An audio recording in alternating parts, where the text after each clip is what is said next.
that are up for consideration, that are you know, very important and need attention and need votes, need probing or prompting. Is that what it's referred to our legislators? So anyway, I have a couple announcements. The first thing is that we do have a workshop coming up on April 6th. Right now, it's an introduction to backpacking.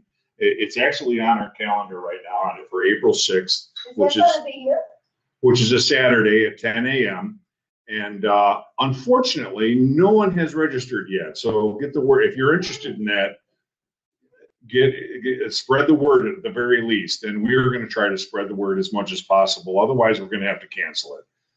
Did you send out the information? We will be sending out information on that through the newsletter. You know, even though it's kind of on the late side, it'll come out at the end of this month.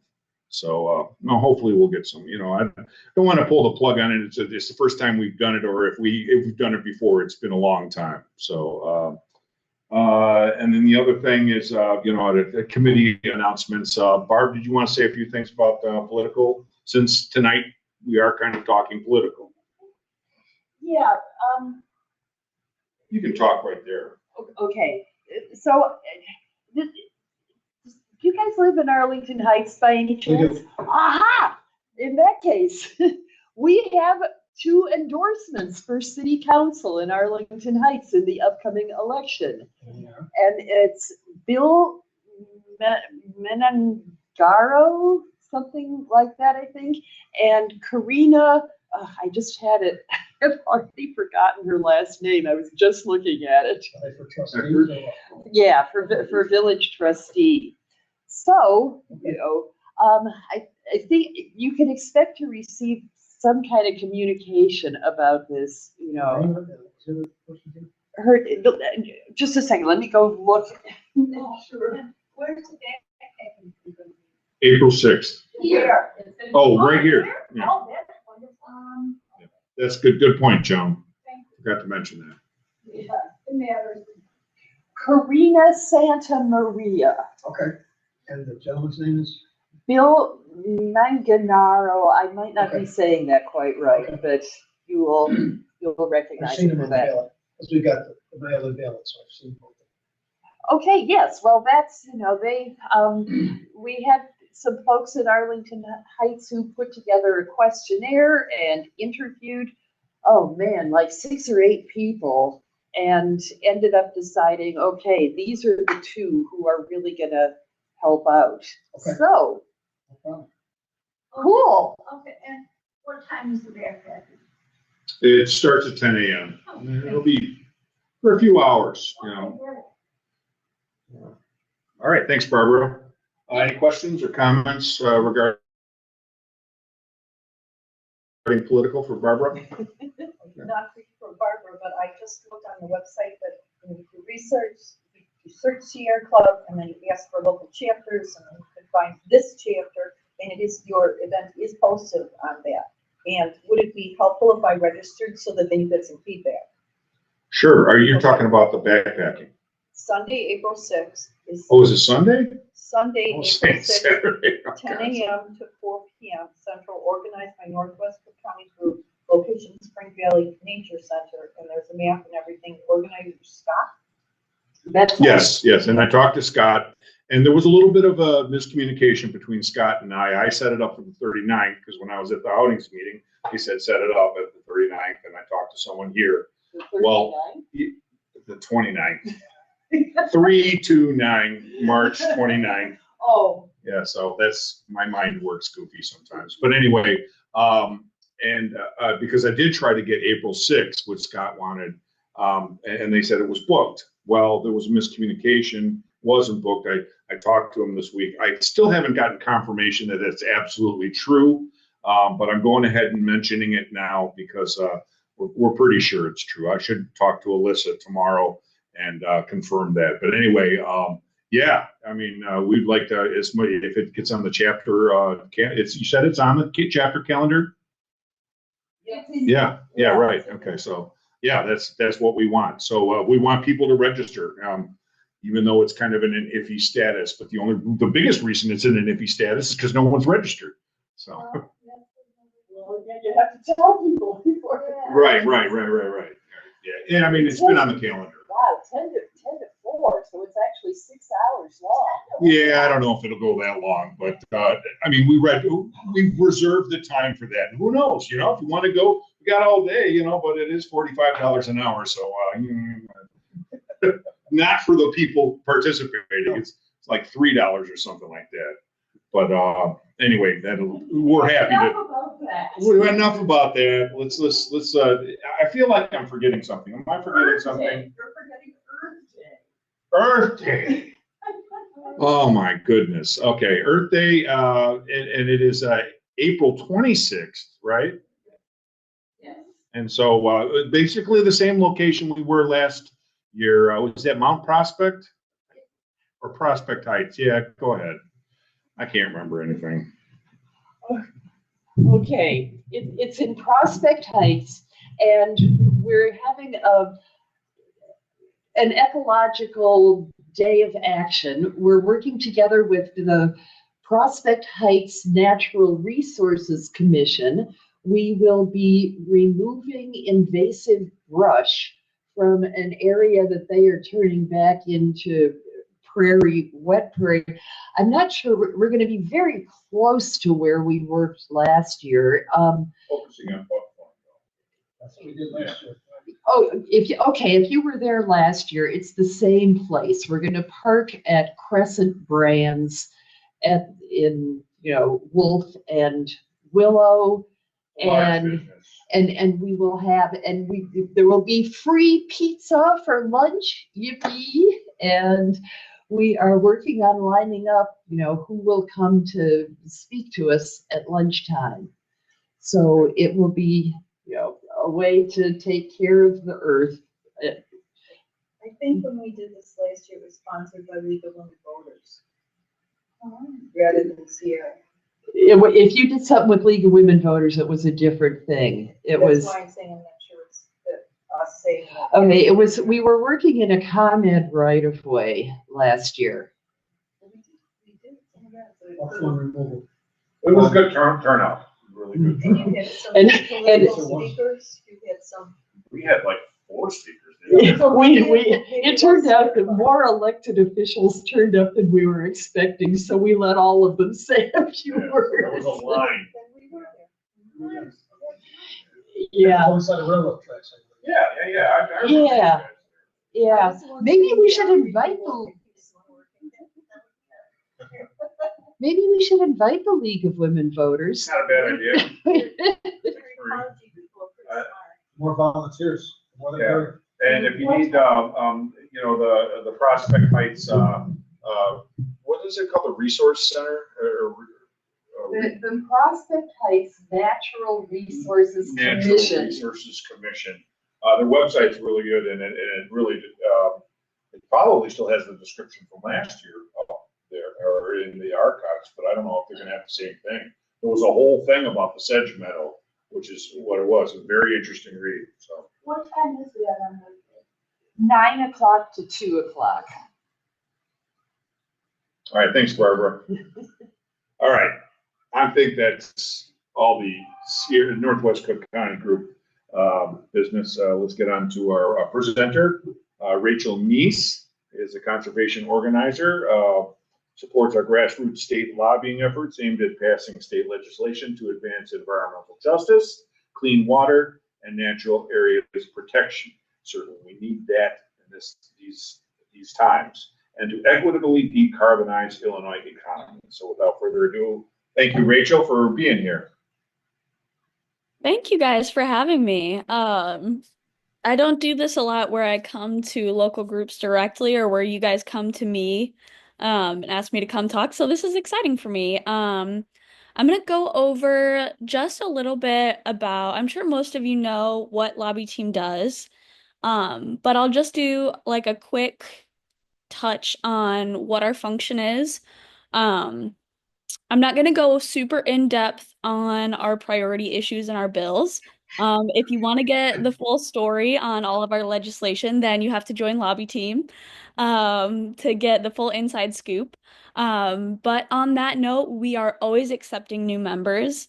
Um, if you want to be part of Lobby Team, you can come to myself, our Lobby Team chair. His name is Chris Pintz. Obviously, y'all know Jack Darren, Nicole Salisbury, who's our staff lobbyist. We are all part of kind of the leadership team that makes up kind of the steering committee for Lobby Team. Um, we do vet all members that come into Lobby Team because we deal with a fair amount of sensitive information, some of it that can be confidential. Um, so if you would like to join, we'd love to have you.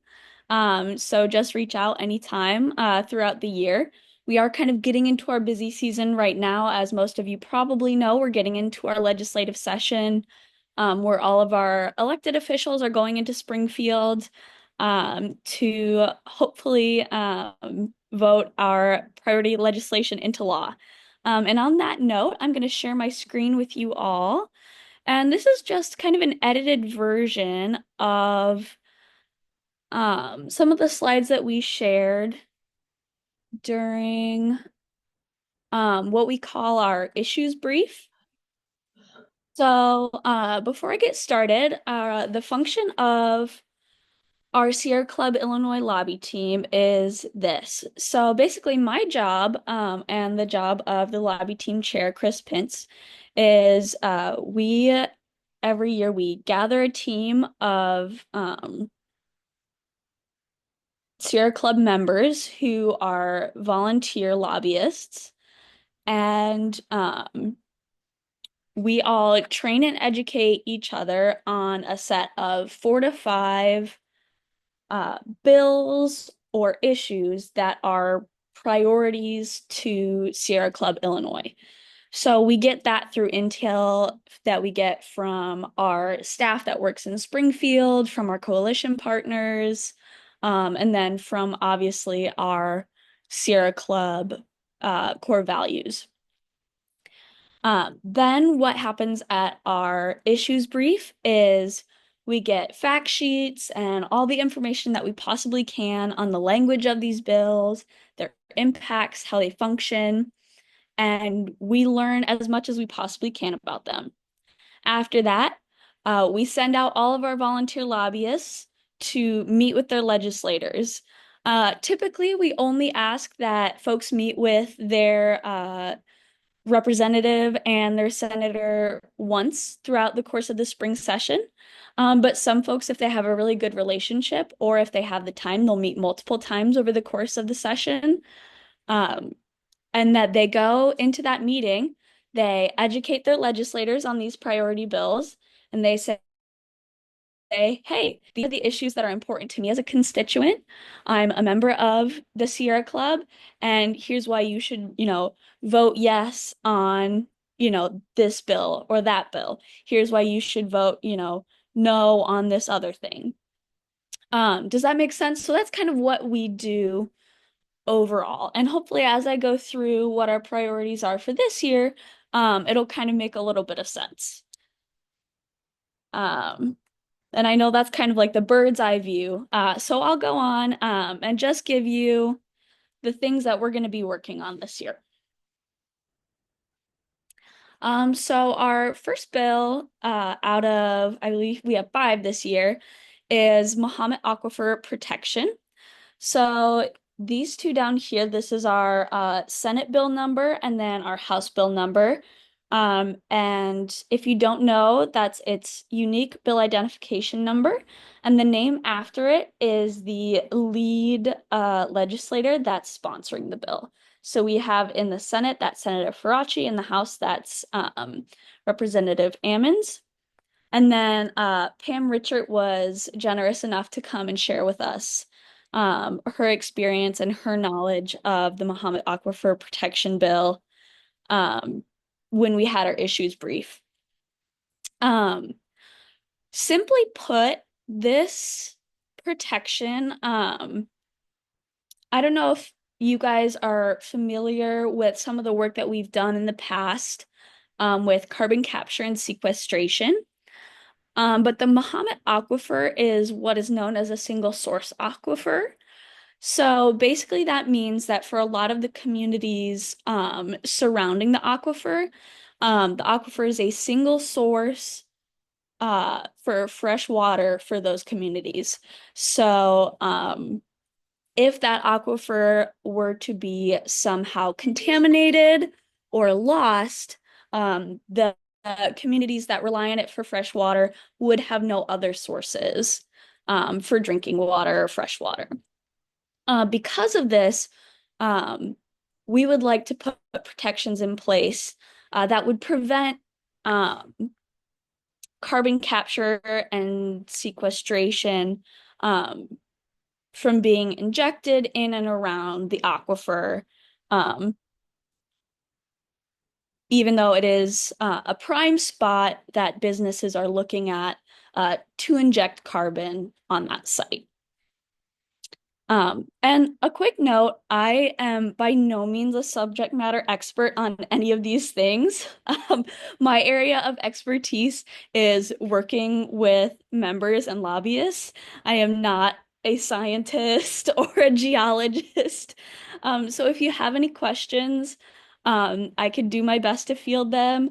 But most likely you can email them to me and I will send them along to the right person. Rachel. Yeah.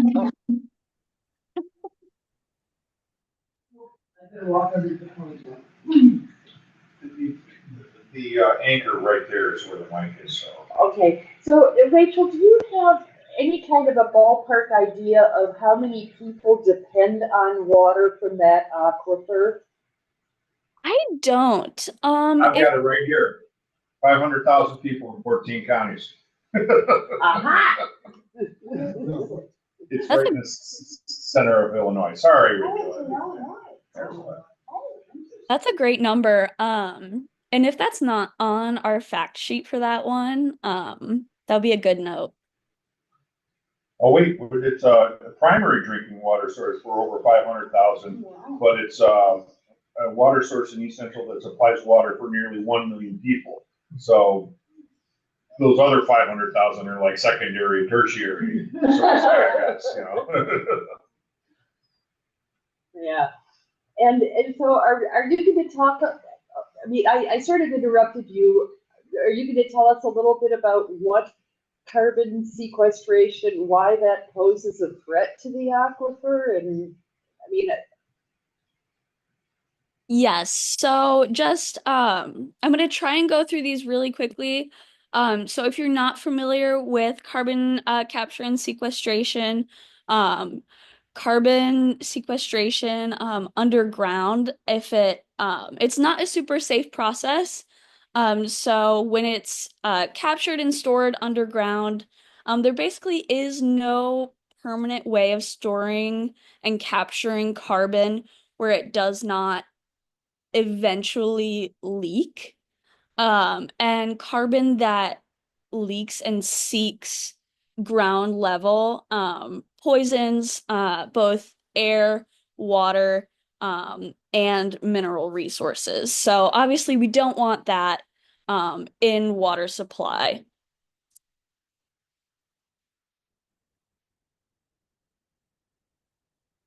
All right. I think I'm gonna hop on next to our Disposable Food Service Container Act. Right now, we just have the Senate bill, and it is sponsored by Senator Laura Fine. The bill number for this is 1531.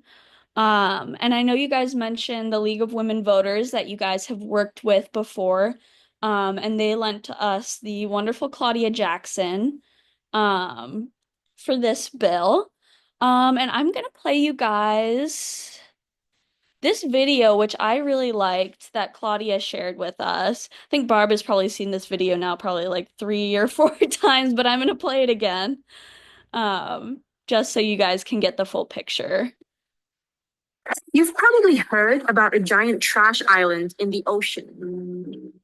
Or that poor sea turtle and the straw. Maybe you've even heard how plastic is being found inside the fish we eat. The plastic crisis gets a lot of attention, but the headlines usually focus on the plastic that ends up in the environment. And that's just part of the story. The truth is, plastic has a whole life cycle that's hidden from view, one that harms people and the planet from start to finish. Let's start at the beginning. Plastic is made from fossil fuels like oil or fracked natural gas. Extracting those fossil fuels and turning them into plastics creates a lot of pollution. Pollution that most often affects marginalized communities nearby. As we've gotten better about using less oil and gas to power our lives, the fossil fuel industry found a lifeline in plastics. In fact, oil and gas companies are doubling down on plastic production, with plans to build or and over 300 petrochemical plants in the US alone by 2025. But these companies already produce more plastic than we can use. So where's all that plastic going? A lot of it's flowing into new markets in places like Asia, Africa, and Latin America. Because more than any other product category, plastic isn't driven by the demand for it, but by the supply. Corporations like Unilever, Nestle, and Procter & Gamble are aggressively marketing single-use plastic products around the world. These companies go to places like Indonesia, where I live, and push their products onto communities that just aren't prepared to deal with all that plastic. Maybe they're used to using natural packaging. Maybe they live on a tiny island without a system of waste collection. And on top of that, countries in the global north are shipping their own plastic waste into these countries too. When you add that all up, it's no wonder so much of this plastic ends up in the environment. And globally, that's where a whopping 32% of plastic packaging ends up. 40% goes to a landfill, where plastic just piles up for future generations to deal with. And 14% is incinerated. Incineration is a nasty business, producing toxic smoke and fly ash. These super expensive facilities depend on plastic to burn everything else. It is oil and gas after all. So they want to see more plastic, not less. Then there's recycling. Unfortunately, it's not the solution that many people think it is. Just 14% of plastic packaging gets recycled, and only 2% is effectively recycled, meaning it becomes something as useful as before. The rest is downcycled into something worse. And most recycled plastic is only recycled once before ending up in landfills, incinerators, or the environment anyway. So it turns out that we can't burn, bury, or recycle our way out of this problem. And we can't just scoop all that plastic out of the environment either. That's like trying to bail out a bathtub with a teaspoon while the tap is on full blast. So how about we turn off the tap by shutting down the plastic machine? That means passing policies that create systemic change, like phasing out the single-use plastics that pollute the most, ending the fossil fuel subsidies that are fueling big plastic, and holding companies responsible for the plastic waste they create. That's how we can achieve our vision of a zero-waste future, where all of our products and packaging can be reused or repaired, effectively recycled, or composted, and ultimately how we create a sustainable circular economy that works for both people and the planet. So I know you guys all know that plastic is a problem. But I like that video because I think it reminds us what we're up against, and it reminds us that the only solution is to turn off the tap. The only solution is policy. And I know that you all know that polystyrene is a problem. And something that's really cool that we heard from Claudia Jackson when we got the lobby team brief is where I am right now in Hawaii. We're one of the only states that have effectively phased out polystyrene in like food service containers, which is what we're trying to do right now in Illinois. And let me tell you, it is not missed literally at all. Like we don't miss it here in Hawaii, and I don't think we're gonna miss it in Illinois when we pass this bill. So, that's basically all we're trying to do. Um, is like we're not trying to ban styrofoam in Illinois. We're not trying to ban it like as packing material. Um, not trying to ban the production, only as like food service. So if you think of like a styrofoam like coffee cup or like a takeout container, those are really the only instances that this bill would affect. And that's because especially when combined with a heated element, um, polystyrene releases toxins that have been linked to cancer. So it's bad for humans, it's bad for the planet. It's not good for anybody. Um, You've probably heard sorry.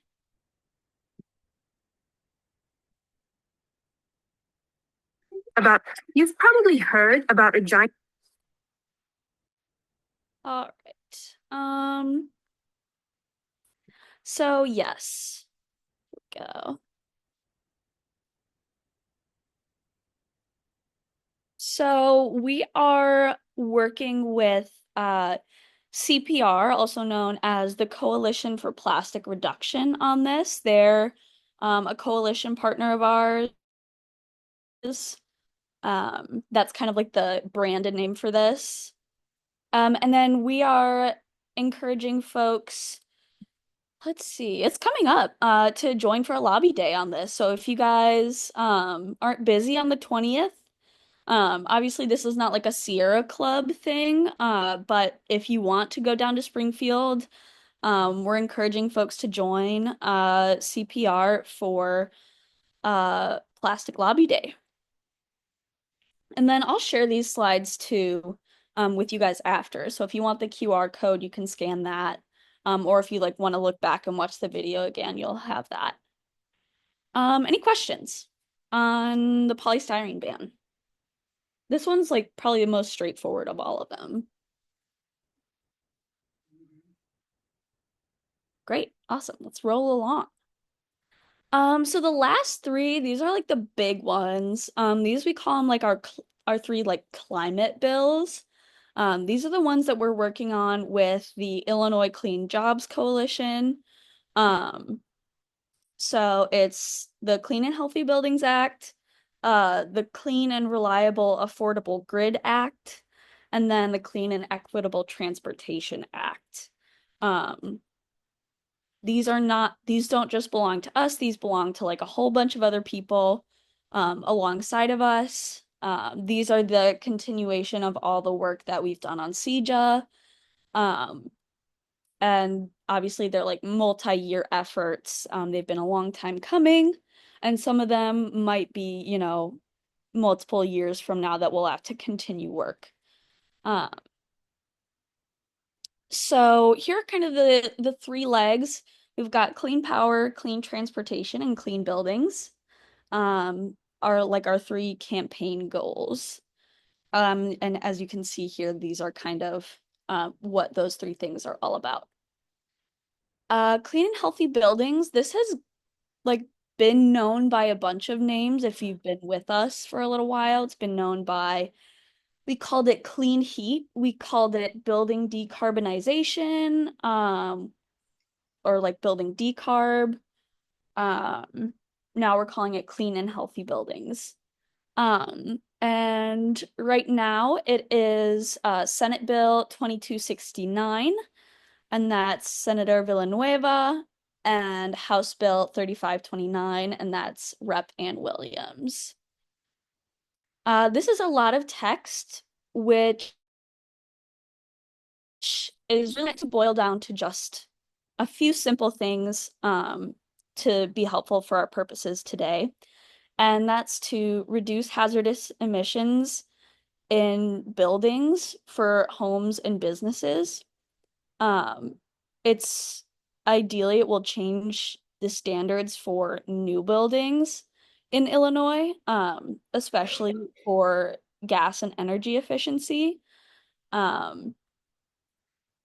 it would embed affordability into rate making and would basically change the game as far as gas emissions when we're talking about new construction in Illinois without putting the financial burden onto people who are socioeconomically disadvantaged. That is a very important thing to note. Now, since I've been in my current position, we've already been working on this bill for 2.5 years. We have been in kind of public education mode for this bill, and that's still where we're at. With this bill, we're not thinking, oh yeah, we just have to push it across the finish line. It's still going to take some time for folks to warm up to this idea, because as you can see, there's a lot of meat to it. It's going to affect a lot of people positively, but that means that there's also a lot of people who are going to be reticent to accept new change, as always, as with everything we do. So again, this is something that it's going to be a multi-year push, but we are doing the work and continuing on with it this year. I'm trying to think, I'm looking through here to see if there's anything else that's super important. Let's see. So yeah, efficiency standards, like statewide programs for decarbonization, weatherization, health and safety upgrades, affordability and rate making, and then standards for new buildings. Questions on this?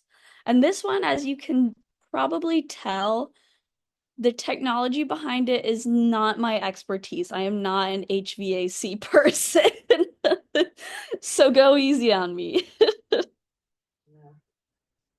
well, so Rachel, if I recall correctly, what you talked, I mean, there's a couple of things that struck me at least as being really important about this bill.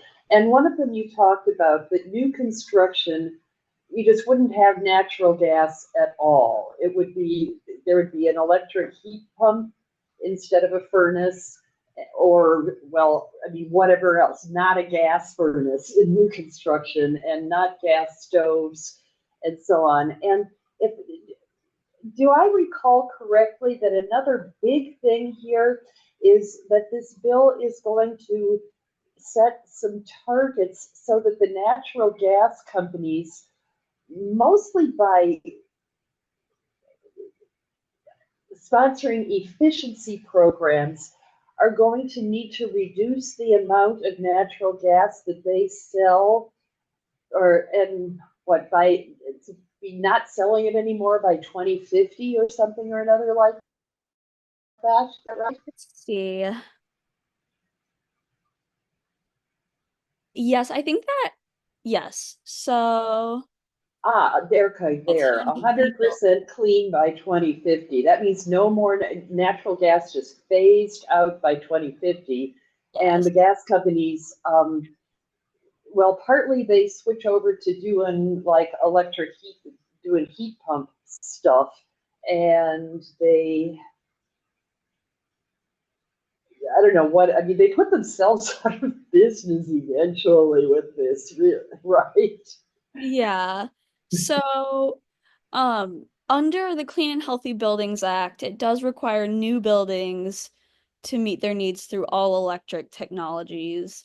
Now, I don't think it is in the bill language that like it requires demolition of all like old like No, natural gas hookups, but eventually I think the idea is that it would be phased out. yeah, and that the gas companies will be responsible. You know, right now, ComEd has various energy efficiency programs where, like, you can get rebates on some Energy Star appliances, and they will come and do an energy audit of your house and stuff like that. and that the gas companies need to do some kind of similar efficiency programs so that you're reducing the amount of natural gas that you use in your home, new or old, gas furnace or electric, or gas stove or whatever you got that uses gas, that they will help you make it, that they will be putting money into making things more efficient so that you don't need to use as much natural gas. Yes. I do believe there are some set standards. I don't know what they are specifically for private businesses, but I think there are some standards like that in the bill language. All right.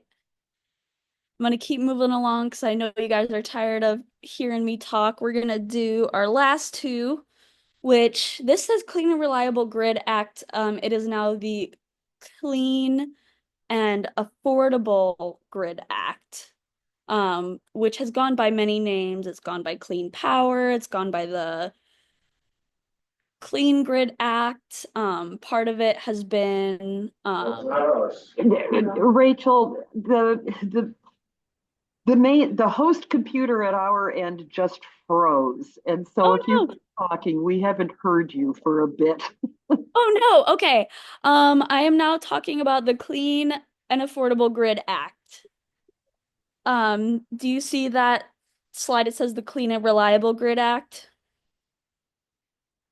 Can you hear me now? Hello?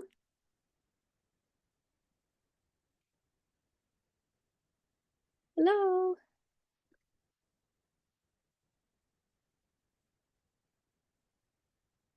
Can you hear me now? Oh, Yeah, we can hear you now. Okay, great. We changed sources, rather than my phone as a hotspot. Okay, great. So this slide it says Clean and Reliable Grid Act. It's now the Clean and Affordable Grid Act. Um, so that's my faux pas. But it is still House Bill 3779, Ann Williams, and then Senate Bill 2473. That's Senator Cunningham. I have a few, yeah, so Clean and Reliable Affordability Act.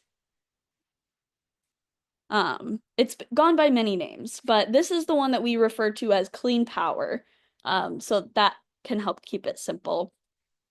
And something important to note is that while we've made a lot of progress, in, even in the last 10 years, Illinois is still one of the biggest polluters in the United States, and the United States is still one of the biggest polluters in the world.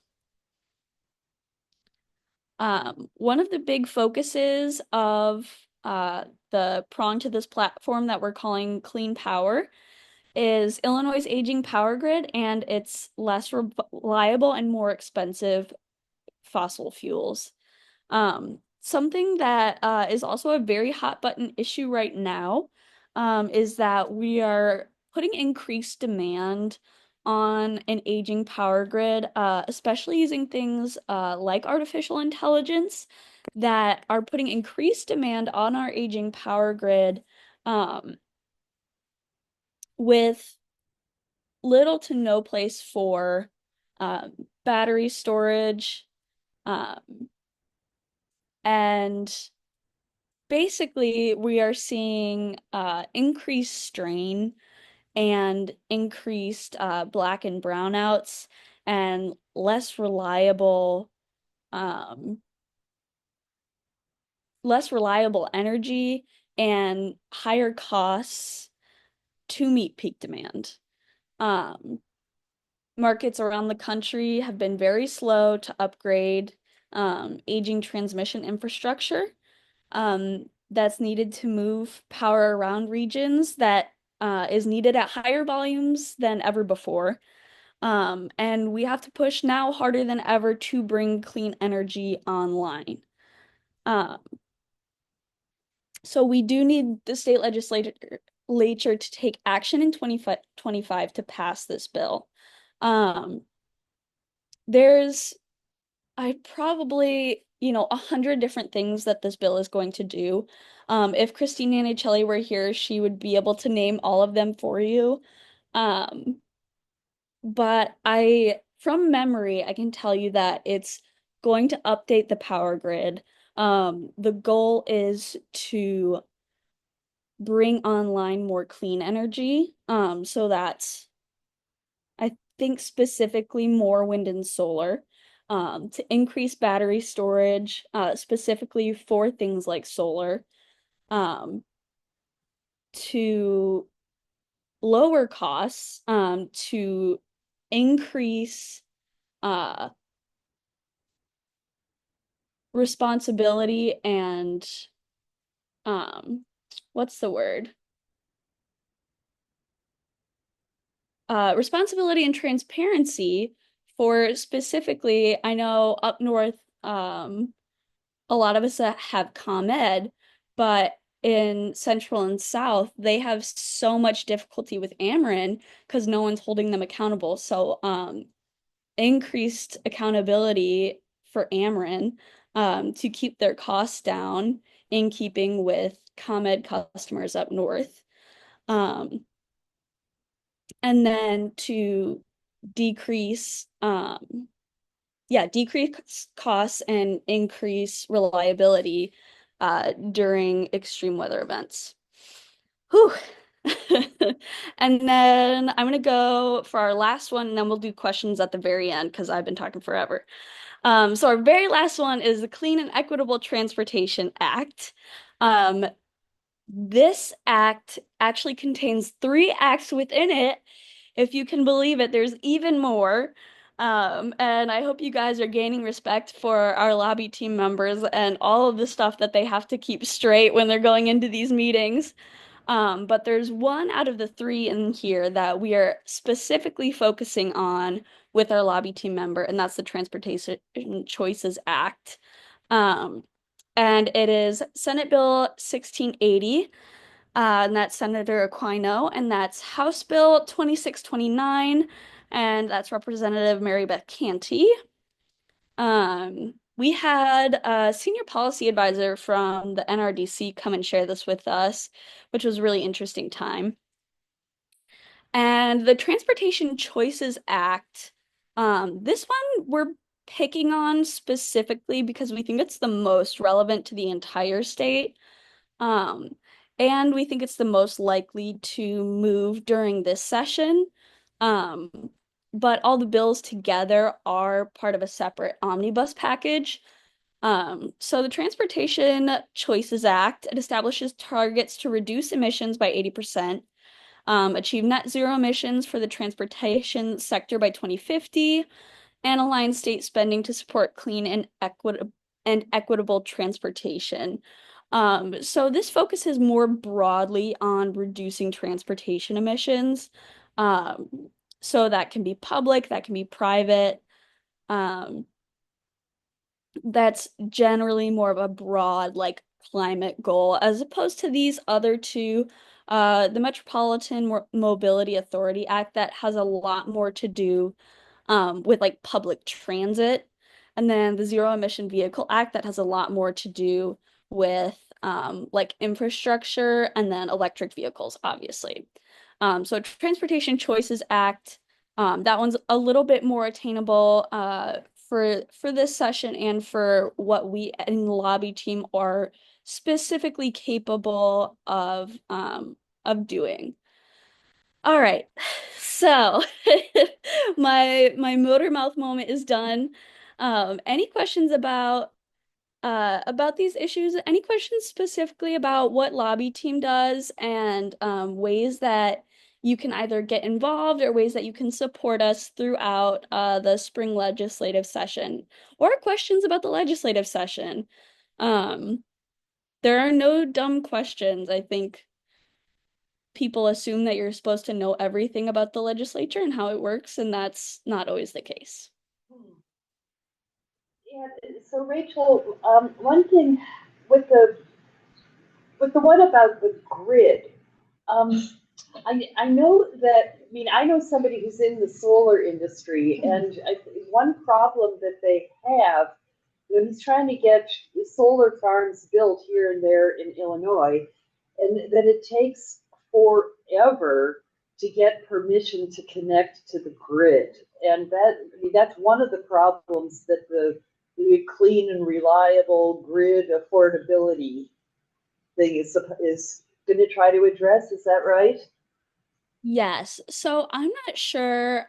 We and maybe you remember this from the issues briefing better than I do. Um, I think there are some exceptions for permitting. Um, Yeah, I don't remember. I mean, I know that we have two grid operators in Illinois. Right here in our area, we are with PJM, which is the grid operator that covers from the East Coast, you know, New England to here, and down south they've got MISO, the Midwest Independent Systems Operators, and I forget just what all territory they cover. And the whole thing is overseen by FERC, the Federal Electricity or Energy Regulatory Corporation. Energy. Yeah, and you know, I mean, and it's PJM and MISO that are in control of who can connect to the grid.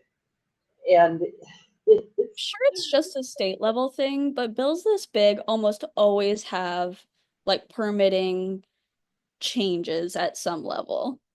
yeah, the states have some control about, you know, they can control some things about the electricity grid.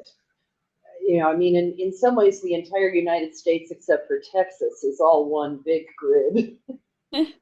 But then it's broken up into these regions, and we are in two different regions in Illinois. And in general, getting renewable energy projects onto the grid, Illinois can help to expedite that. And I think the bill is you know, that's one of the things that it is aiming for. I hope.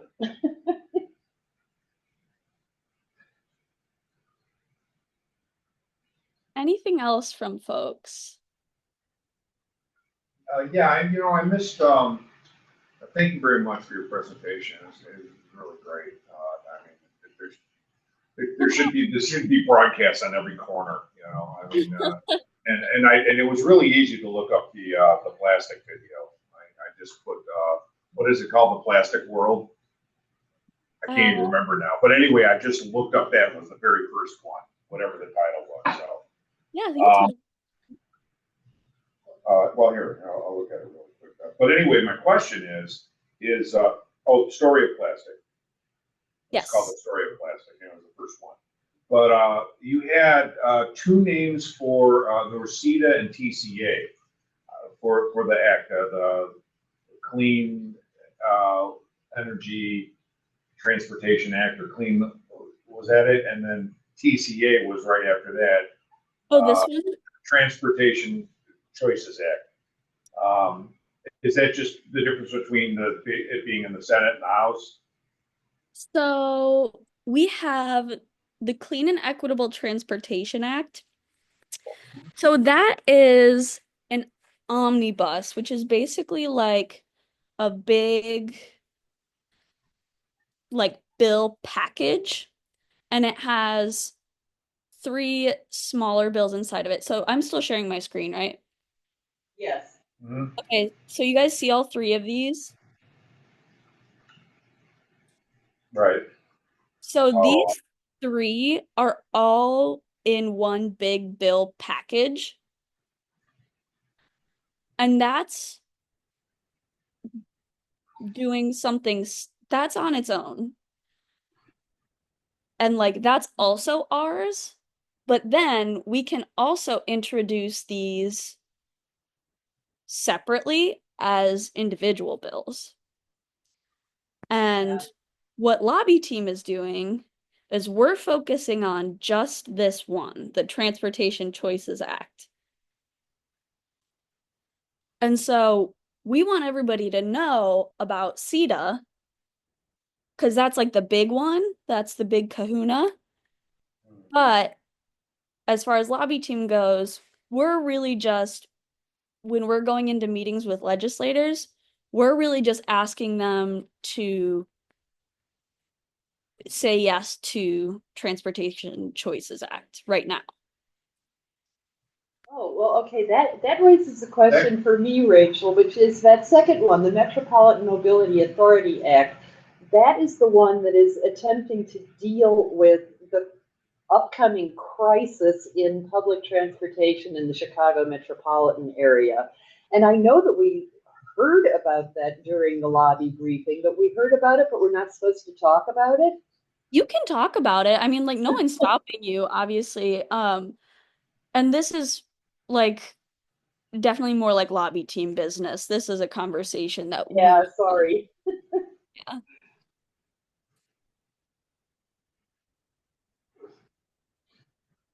Well, that clears that up. No, it does. I completely missed Yeah, that no whole, problem. so thank you And very this is much. the kind of stuff that, like, if any of you were ever interested in joining lobby team, like, this is the kind of stuff you learn about, where you're like, oh, like the difference between like an omnibus package and like a single bill. I And like, still find that very confusing. yeah, and like, I mean, I got my undergraduate degree in political science, and some of this stuff you don't know until you're in it, you know? Yeah, I mean, are those three things going to get voted on separately, or is there going to be one vote for all three of them? We'll see. Oh. It's an option. Yeah. It's an option that can be taken. Yeah, it really depends. I mean, the reason why we put it out there so many times is because it's like, well, we'll see what, you know? Don't we have a lobby day coming up? I mean, it seems like about like the time, right? Yeah. Our like coalition lobby day is usually a little bit later. It's usually in like April or early May. Oh, okay. But sometimes our coalition partners have one a little bit earlier in the season. Well, you mentioned CPR, and I love that name, by the way. That acronym. Yeah, I know. It's perfect. So, and Rachel, remind me which one Mary Beth Canty is sponsoring. She is my representative, and she might be yours. She's, Mm. Let's Item I think it's the third one. It was near the end. She is sponsoring the Transportation Choices Act. Oh, so the big giant thing. The little. Oh, the one up specifically about. Yeah. Yep. Okay. Oh. I know. And if you ever really want to get into the weeds, Barb, you know where to find me. I'll sit down, you can make a meeting with me and we can talk about it for however long you want. Well, that's okay. That's okay. It sounds like that part of the lobby visit is going to be pretty easy. Yeah, Thanks easy for for being you. the chief co-sponsor. You know, there's nothing to ask for. She knows it better than we do. That's fair. Well, I'm sure you guys are all wanting to get on with your evening, but I just couldn't be more grateful for you guys having me on. Again, my name is Rachel Neese. My email is just my first name dot my last name at sierraclub.org. And I am always happy to talk with folks if you have any questions about any of our issues or about lobby team. Feel free to reach out and contact me. Thanks again. Well, thanks for your presentation, Rachel. Bye all. Have fun in Hawaii. Thank you.